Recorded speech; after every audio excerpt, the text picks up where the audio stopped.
नमस्कार, आप देख रहे हैं डेली डायरीज और आपके साथ पे हूँ सुहानी सिंह। आज हमारे साथ गेस्ट मौजूद हैं और इनसे पूछेंगे विमेन इंटरनेशनल डे पे सर का क्या कहना है। तो सर पहले आप अपना नाम बता दीजिए। मेरा नाम है औरिक सिंह गुप्ता और मैं एक स्ट्रैटेजिक एडवाइजर हूँ एक एनजीओ के लिए और अलग अलग स्टार्टअप्स के लिए और कॉर्पोरेट्स के लिए।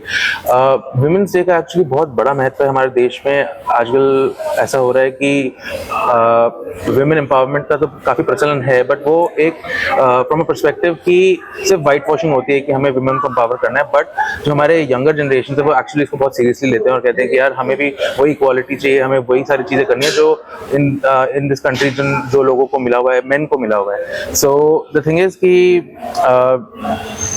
इंटरनेशनल वुमेन्स डे पे अब ये होने लगा है कि बहुत लोग सीरियसली सोचने लगे हैं कि विमेन के बारे में सिर्फ बातें करके ही चीज़ें आगे नहीं बढ़ सकती, एक्चुअली कुछ एक्शन करना पड़ेगा। सो ये जो इवेंट हो रहा है ये एक मेडिबेस हेल्थ फाउंडेशन का हमारा इवेंट है, जहाँ पे हम एक्चुअली अंडर प्रिविलेज वुमेन को फ्री सर्जरीज कराते हैं, जैसे सर्वाइकल कैंसर हो गया, ब्रेस्ट कैंसर हो गया और अलग ऐसे इशूज होते हैं जिसपे बिल्कुल भी ध्यान नहीं दिया जाता है। हम उन सेक्शन ऑफ सोसाइटी के साथ काम करते हैं जहाँ पे बहुत ज़्यादा स्टिग्मा है, जहाँ पे सोशल लेवल बहुत लो है, जहाँ पे उनके पास इकोनॉमिक बैकग्राउंड नहीं है, जहाँ पे वो ये एलिमेंट्स को खुद से ठीक करा सकें। तो हम सीएसआर के थ्रू, अलग अलग ऑर्गेनाइजेशन के थ्रू फंडिंग रेज करते हैं और हम कोशिश करते हैं कि विमेंस हेल्थ पे बहुत ज़्यादा इम्पैक्ट हम कर सकें।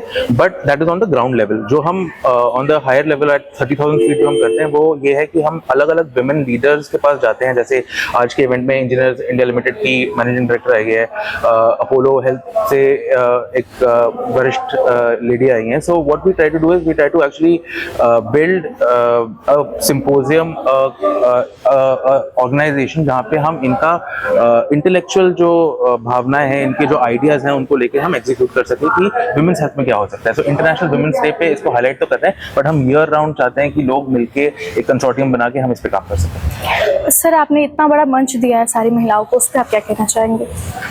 मंच तो यार कोई भी दे सकता है। मंच तो आपने कल एक पोडियम बिठा दिया तो लोग आके बात कर लेंगे, बट मंच वो होता है जहाँ पे आप किसी की बातें सुनो, सिर्फ बोली ना जाए बातें। एक्चुअली किसी की बातें और किसी की तकलीफें, किसी की दिक्कतें सुनना वो ज़्यादा इंपॉर्टेंट होता है। फिर उसके बाद जाके उस प्रॉब्लम्स को एक्चुअली सॉल्व करना वो ज़्यादा इंपॉर्टेंट है। तो मंच एक जरिया है जहाँ से हम लोगों की बातें सुनना चाहते हैं, हम प्रॉब्लम सुनना चाहते हैं, सोल्यूशन सुनना चाहते हैं, जहाँ पे फिर उसके बाद हम उन प्रॉब्लम्स पे एक्चुअली काम कर सकते और इम्प्लीमेंट कर सके सोल्यूशंस।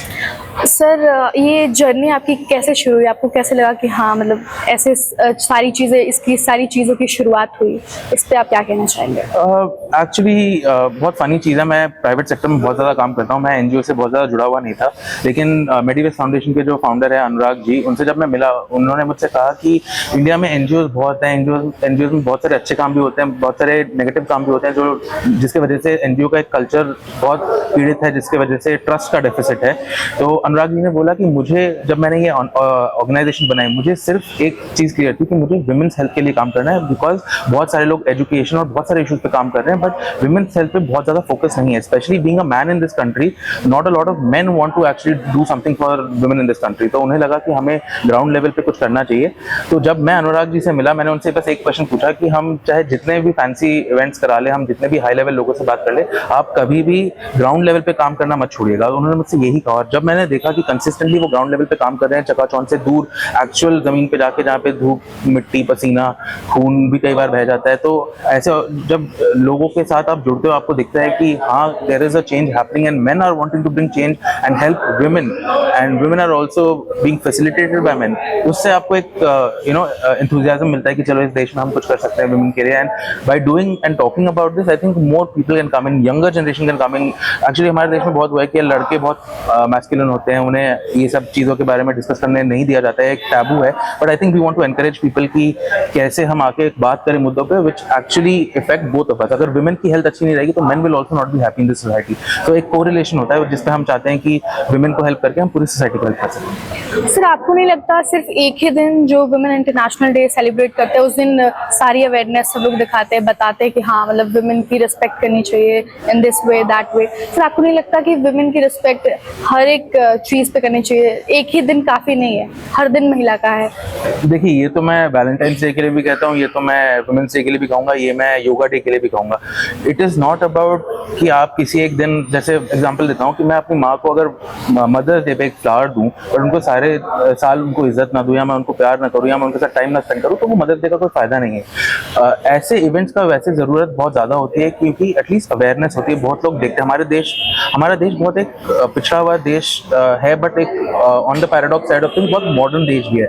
जो मॉडर्न लोग जो चीज़ करते हैं उसकी एस्पिरेशनल वैल्यू बहुत ज़्यादा है। तो जो द इंडिया, जो हिंटरलैंड वाला इंडिया है, जो गांव वाला इंडिया है, वो देखता है यार जब ये लोग बात कर सकते हैं तो हम भी बात कर सकते हैं, तो वो टैबू दूर होता है। तो जैसे इंटरनेशनल योगा डे हो गया, या मान लो वुमेन्स डे का सेलिब्रेशन हो गया, उससे क्या होता है, आपको एक हाईलाइट फीचर मिल जाता है। आप उस हाईलाइट के बेसिस पे आप ईयर राउंड काम कर सकते हो। तो आई थिंक एक जो स्पार्क है, दीज इंटरनेशनल डेज और these specific days are the spark. उसके बाद जो आग जलती है, द प्रोपोगंडा और जो अवेयरनेस का जो पूरा स्ट्रीम जाता है ईयर राउंड, वो ज़्यादा इंपॉर्टेंट होता है कि कोई एटलीस्ट बात तो करे। हमारे देश में जब बात ही नहीं होगी या कुछ आवाज़ों को दबाया जाएगा तो कैसे ही बातें होंगी। तो एट सम पॉइंट आपको मिल के आके एक दिन बात करनी है, तब जाके लोग 4 दिन और बात कर पाएंगे।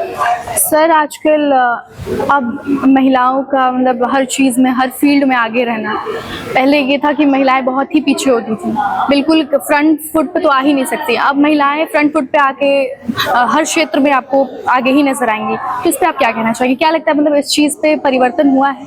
तो बिल्कुल हुआ है। इनफैक्ट मैं तो अपनी बहन को कहता हूँ कि वो मेरे से ज़्यादा अकम्प्लिश्ड है। लड़कियों में एक्चुअली क्या होता है कि ज़्यादा शिद्दत भी होती है, ज़्यादा उनमें एक ड्राइव भी होती है, बिकॉज सोसाइटी आप लोग को इतना डाउन करती है, या सोसाइटी, पेट्रियार्कल सोसाइटी ऐसे देखती है वुमेन को कि इनसे ना हो पाएगा types, right, which is a very derogatory thing. तो हमें लगता है कि women are having to work much harder, having to showcase themselves in a very strong way, कि उन्हें दिखाई दे, लोगों को दिखाई दे कि वुमेन भी कुछ कर सकती है। इनफैक्ट मैं आपको एक थोड़ा कंट्रोवर्शियल सा चीज बोलना चाहूंगा। मैं जैसे ब्यूरोक्रेसीज में भी काम करता हूँ।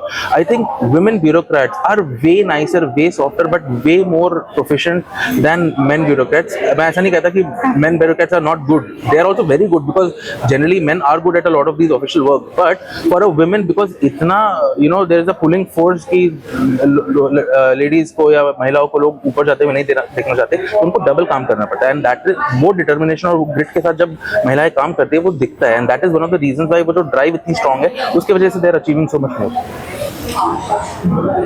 सर जैसे अभी बड़े बड़े शहरों में महिलाएं आगे आगे काम करती हैं, हर क्षेत्र में नज़र आ रही हैं। आज भी यूपी बिहार की मैं बात करूं तो बिहार में पिछड़ी जितनी भी जगह हैं वहाँ पे महिलाएं आज भी बहुत ऐसे घिसी पिटी काम करती हैं, बहुत ही परेशान रहती हैं। तो उस पर आप क्या कहना चाहेंगे? आई थिंक ये जो घिसी पिटी काम वाली बात है वो सारी आ जाती है एजुकेशन से। मैं तो कहता हूँ इस देश में जो सबसे इंपॉर्टेंट चीज़ है वो है अवेयरनेस और एजुकेशन। अगर एजुकेशन होगा नहीं, अगर हमें पढ़े लिखे लोग आगे आके नहीं बताएंगे कि महिलाएं और क्या कर सकती हैं, कैसे पता चलेगा? अगर एक पेट्रियार्कल सोसाइटी है जहाँ पे महिलाओं को दबाया जाता है, उन्हें नहीं बताया जाएगा कि आप पढ़ लिख के आप ये कर सकते हो, तो उनको कभी समझ में आएगा?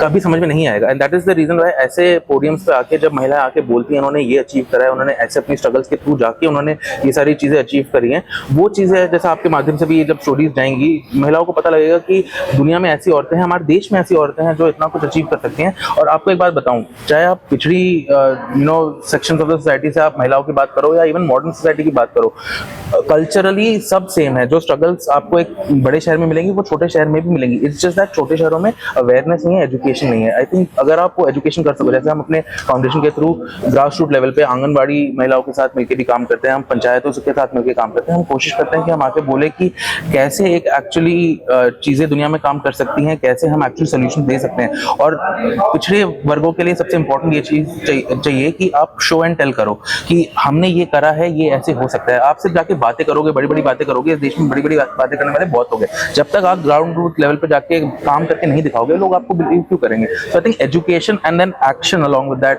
पिछड़ी सेक्शंस ऑफ सोसाइटी को दिखाता है कि हाँ चीज़ें हो सकती हैं। एंड आई थिंक एजुकेशन पे बहुत ज़्यादा ध्यान देना चाहिए। जितनी महिलाएं जितनी सशक्त होंगी, पढ़ेंगी, वो ही आगे बढ़ पाएंगी और डेफिनेटली उन्हें ज़्यादा रिस्पेक्ट मिलेगी। और पढ़ाई तो आई थिंक एक फंडामेंटल राइट होना चाहिए, चाहे वो मर्द हो या पुरुष हो या एक औरत हो, उससे क्या फर्क पड़ता है। ठीक है सर, बहुत बहुत शुक्रिया हमारे साथ जुड़ने के लिए।